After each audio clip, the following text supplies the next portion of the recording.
क्या हो गया, लंग्स। अब आगे देखें तो ये एल्यूलाई, ये क्या है, एल्यूलाई।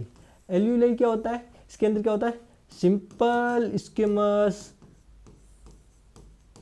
एपिथेलियम। क्या होता है, सिंपल स्क्विमस एपिथेलियम। अब इसमें सिंपल स्क्विमस एपिथेलियम क्यों है, क्योंकि अपन पढ़ते हैं जब टिश्यू में जो सिंपल स्क्विमस एपिथेलियम होता है उसका काम है डिफ्यूज़न का। क्या काम है, डिफ्यूज़न का। और यहाँ पे अपन को क्या चाहिए, डिफ्यूज़न चाहिए। क्या चाहिए, डिफ्यूज़न चाहिए। डिफ्यूज़न क्यों चाहिए, ताकि गैसों का आदान प्रदान हो सके, गैस जो एयर है वो क्या हो सके, एक्सचेंज हो सके। ठीक है, क्यों, क्योंकि डिफ्यूज़न ये किस में हेल्प करता है, डिफ्यूज़न में। किस में करता है, डिफ्यूज़न में। हिंदी वालों इसको बोलते हैं सरल सल्की। क्या बोलते हैं, सरल सल्की। डिफ्यूज़न, डिफ्यूज़न बोले तो विसरण में। किस में, विसरण में। ठीक है, ये किस में हेल्प करता है, विसरण में करता है। अब जो ये एल्यूलाई है इसमें देखो बाहर वाली जो लेयर है ये होती है थिक एल्व्यूलर लेयर। क्या, ठीक है।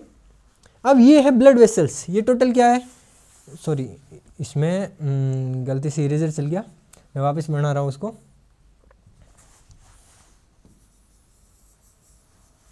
ये क्या है, ये है ब्लड वेसल्स। ये क्या है, ये है ब्लड वेसल्स। क्या है, ब्लड वेसल्स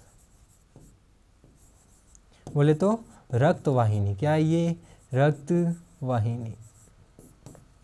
ठीक है, अब क्या होगा, ब्लड आ रहा है, क्या आ रहा है, ब्लड एल्यूलाई तक आ रहा है। मतलब किससे आएगा, पल्मोनरी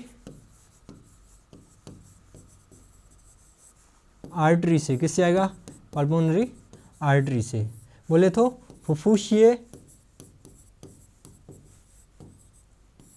धमनी से। अब अपन ने पढ़ा है 10th क्लास में पढ़ते हैं पल्मोनरी आर्टरी ये कहाँ से निकलती है, ये निकलती है राइट वेंट्रिकल से। कहाँ से निकलती है, राइट वेंट्रिकल से। और कहाँ जाती है, लंग्स में। तो इसमें कैसा ब्लड होता है, डीऑक्सीजनेटेड। कैसा होता है, डीऑक्सीजनेटेड। कैसा ब्लड होता है, डीऑक्सीजनेटेड ब्लड होता है। किसमें होता है, पल्मोनरी आर्टरी में। अब जैसे डीऑक्सीजनेटेड ब्लड आया मतलब इसमें क्या है, CO2 ज़्यादा है। ये क्या है, RBC। ये जो दिख रही है ये क्या है, RBC। ये क्या है, RBC। ठीक है, और ये जो एरो मैंने लगा रखा है ये है बेसमेंट।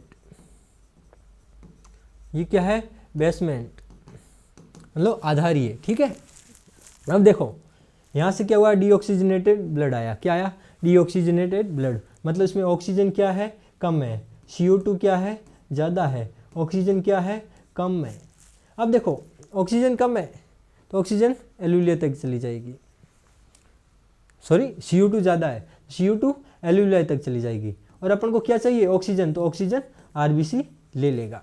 तो गैसों का क्या हो रहा है, एक्सचेंज हो रहा है। क्या हो रहा है, गैसों का एक्सचेंज हो रहा है। CO2 एल्यूलाई में छोड़ी जा रही है, ऑक्सीजन एल्यूलाई से ली जा रही है। अब जब ये ली जा रही है तो ब्लड कौन सा हो जाएगा, ऑक्सीजनेटेड। कैसा हो जाएगा, ऑक्सीजनेटेड। बोले तो ऑक्सीकृत। कैसा हो जाएगा, ऑक्सीकृत हो जाएगा। ऑक्सीकृत है इसका मतलब क्या है, किसमें जाएगी ये, पल्मोनरी वेन।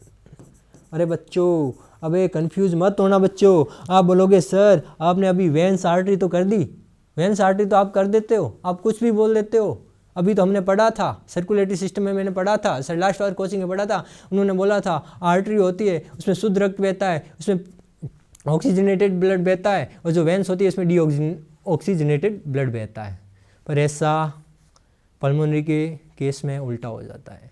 जो पल्मोनरी आर्टरी है उसमें कैसा चलता है, डीऑक्सीजनेटेड। जो पल्मोनरी वेन्स है उसमें कैसा चलता है, ऑक्सीजनेटेड। बच्चों तुमने सही पढ़ा था, तुमने सही पढ़ा था, पर तुमने नीचे नीचे पढ़ा। लंग्स वाली आर्टरी और वेन को पढ़ा ही नहीं बच्चों। बच्चों तुमने पूरा पढ़ा ही नहीं, तुमने पूरा पढ़ा ही नहीं बच्चों। तुमने क्या पढ़ा, अरे बच्चों तुमने क्या पढ़ा कि वेन्स होती है वो डीऑक्सीजनेट ब्लड लेके जाती है, जो आर्टरी होती है बच्चों वो ऑक्सीजनेटेड ब्लड लेके जाती है। अरे बच्चों पूरा पढ़ा करो बच्चों। जब पूरा पढ़ेंगे, पूरे कॉन्सेप्ट क्लियर करेंगे तब जाके बच्चों एग्जाम में अच्छे मार्क्स आएंगे।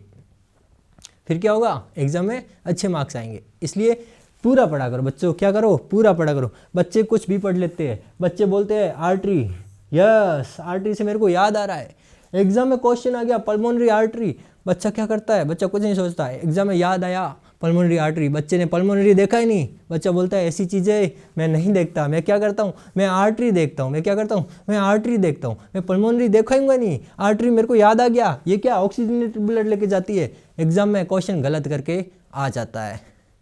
अब जैसे ही क्वेश्चन गलत हुआ एग्जाम में, जैसे ही एग्जाम में क्वेश्चन गलत हुआ, बाहर आता है करेक्शन, क्या करेक्शन, अपना 4 नंबर फिक्स है, वो पहले से 4 नंबर मान के चलता है, वापस आके किसी को पूछता है कि देख आज करेक्शन आया एक एग्जाम में, बोलता है ये पल्मोनरी आर्टरी होती है, जो भी पल्मोनरी आर्टरी है वो इसमें ऑक्सीजनेटेड ब्लड लेके जाती है, इसमें डीऑक्सीजनेटेड बता रखा है, मैं ऑक्सीजनेट करके आया हूँ क्योंकि अपने को बता रखा है आर्टरी होती है वो ऑक्सीजनेटेड ब्लड लेके जाती है। फिर सर समझाते हैं बेटा पल्मोनरी है, इसको पढ़ा कर, पूरा पढ़ेगा तभी मार्क्स आएंगे, ठीक है। तो मैंने क्या बताया, पल्मोनरी आर्टरी होती है वो कैसा लेके जाती है, डीऑक्सीजनेटेड, जो पल्मोनरी वेन्स होती है वो कैसा लेके जाती है, ऑक्सीजनेटेड। ये है एल्यूलाई, इसमें कौन सा ऊतक पाया जाता है, कौन सा टिश्यू होता है, सिंपल स्क्विमस एपिथेलियम, ठीक है। और ये है आरबीसी। अरे बच्चे बोलते हैं सर आरबीसी कैसे क्यों बना रखा है, मैंने कहा बच्चों जब अपन सेल पढ़ेंगे, जब क्या पढ़ेंगे, अभी सेल साइकिल पढ़ा है, जब बच्चों अपन सेल पढ़ेंगे उसमें बताता है बाई कॉनकेव, क्या बाई कॉनकेव, आरबीसी का शेप कैसा होता है, बाई कॉनकेव, समझे, बाई कॉनकेव, अंदर से चपटा बाहर से मोटा, ठीक है। ये अपन ने पढ़ लिया एल्यूलाई, क्या पढ़ लिया, एल्यूलाई। अब देखो एल्यूलाई में कुछ डाउट्स इसमें नहीं होने चाहिए क्योंकि एनसीईआरटी में इतना दे रखा है, एनसीईआरटी में इतना भी दे रखा है, उसमें सिर्फ डायग्राम दे रखा है।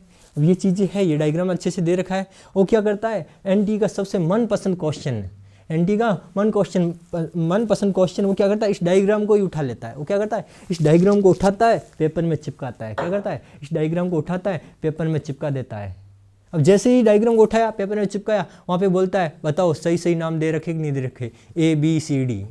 तो बच्चों डायग्राम को अच्छे से पढ़ना है, डायग्राम को अच्छे से पढ़ना है। अरे बच्चों इसमें हो सकता है मैंने एरो लेफ्ट से राइट लगाया है, पर एग्जाम में हो सकता है राइट से लेफ्ट हो, तो एनसीईआरटी में जैसा दे रखा है वैसे पढ़ो, डायग्राम एनसीईआरटी से देखना है। मैं इधर से कॉन्सेप्ट समझा रहा हूँ, एनसीईआरटी में कैसे डायग्राम, क्या ब्लड के फ्लो दे रखा है वो देख लेना, ठीक है। तो बच्चों एनसीईआरटी तो अपन को पढ़नी पड़ेगी, एनसीईआरटी को तो अच्छे से करना पड़ेगा। एनसीईआरटी के कॉन्सेप्ट इधर मिल जाएंगे, थ्योरी एनसीईआरटी से एक बार कर लेना। मैं ये नहीं बोलूँगा कि नोट्स पढ़ो मेरे वाले पढ़ो,